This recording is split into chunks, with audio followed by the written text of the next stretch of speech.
Welcome to In the Zone on Full Court Press. Me and Fabian are back at it again.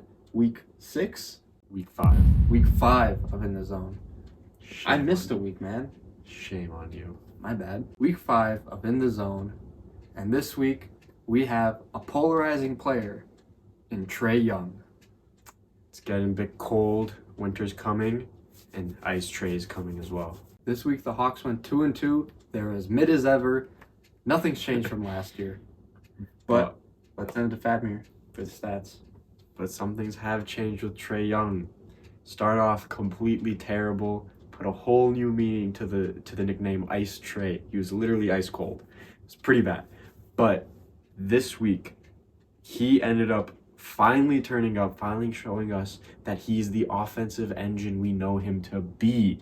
He put up a whopping 35 points per game, 8.5 assists per game, 1.8 steals per game. There's some defense for you. I know you guys weren't expecting that one. Very shocking.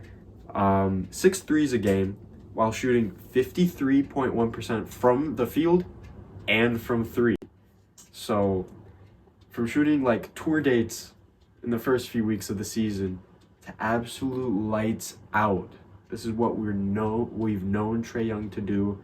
This is what we expected coming into the season, especially after having an off season last year. And it seems like things are starting to click together for Trae. This week he played against the Indiana Pacers, the Brooklyn Nets, the Celtics, and the Washington Wizards. Those were some insane games. The Nets and the Pacers, some of the highest scoring Yeah. games of the year. I think the Pacers was the highest scoring game in regulation in league history. Yeah, that. What was it? 157 to 152. I Something think like so, that. yeah. Yeah, that game was insane. Some of the highest powered offenses in the league. Number one Um, offense in Indiana. I think somewhere top 5 for Atlanta. Yeah, literally no defense was being played. We love it. That's the basketball I came to watch. That was the battle of who's the better PG and Halliburton and Trae Young, and they both just went kind of crazy that game. Yeah.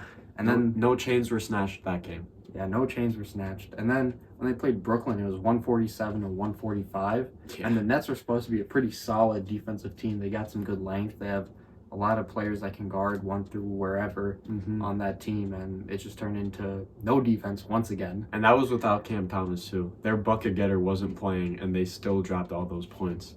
Yeah, quite insane. And Trae Young, during all 4 of those games for the most part, he might not have done it against the Celtics, but I'm pretty sure he had 30 and then 10 plus in all 4 of those games. I know he dropped 40 points at least in one of those games. Those games were probably some of the most fun games we've had all year. Just seeing like bucket after bucket, everything going in. Him having the point guard battle with Halliburton, him going up against Mikal Bridges and just trading buckets. Him going up against the Celtics completely and just trading buckets with everyone there and their super team. Playoff rematch. It was a playoff rematch. Trae wasn't the hottest during those playoffs, but he's showing them be scared if you see us again. He hit that game winner though. He did one hit of those that games. game winner. Didn't matter though. It It really did didn't matter. Yeah, And then they it blew didn't out the Wizards because the Wizards are the Wizards. So they got Poverty. they got Trae Young light and Jordan Poole, like Trae Young super light. Off brand. Off brand. You know that great value brand from Walmart? That's Jordan Poole. Yeah, basically. But yeah, Trae dropped 38 points against the Pacers and around 9 assists, battling with Halliburton, and Halliburton had around the same, I want to say, maybe more on the assists. I believe he did have more on the assists. 40-point game against the Nets in a clutch overtime win. Like, they desperately needed that. They've been struggling this season, sitting around 500 like they were last season.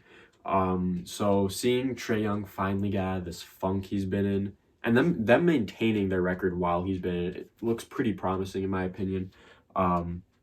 So hopefully the more that he gets comfortable and the more performances like this he has, the more wins we'll see in Atlanta, unless DeJounte starts to struggle. Because when Trae was struggling, DeJounte was putting in the work, carrying them. Jalen Johnson was putting in some good numbers too. Jalen Johnson has been amazing this season, but he's out for 4 to 6 weeks because injuries suck. And he's just been on a roll. Blew out the Wizards, put up a fight against Tatum. it's just signs of what's to come for the rest of the season and what the Hawks could be looking forward to. The biggest thing they need to get if they really want to start getting these wins rolling with Trae rolling is to finally get Trae and DeJounte to actually be really good together. It seems like what they've struggled with the most is getting them both to have good games at the same time consistently. It seems like it's just one or the other. Personally, I feel like it's probably better if you have Trae to have the good game, because if he's having the good game, it's more likely the offense is flowing in general, and DeJounte's still gonna have the defensive end. But let's respect Trae Young's defense this season, especially clutch in the clutch time situations. The past 2 games, he's had 2 clutch defensive moments. He took a charge against one of the teams he just faced, and it resulted in a turnover and then a bucket for Atlanta, and they ended up winning. Yeah. And just in this last game they played, he got a steal and a bucket in the clutch when they needed it most. So Trae's defense, it still might not be good because he's just small and light, so everyone can kind of push him around. But there's effort being shown, and that's what matters. His effort is at least translating to a positive somewhere on the offensive end.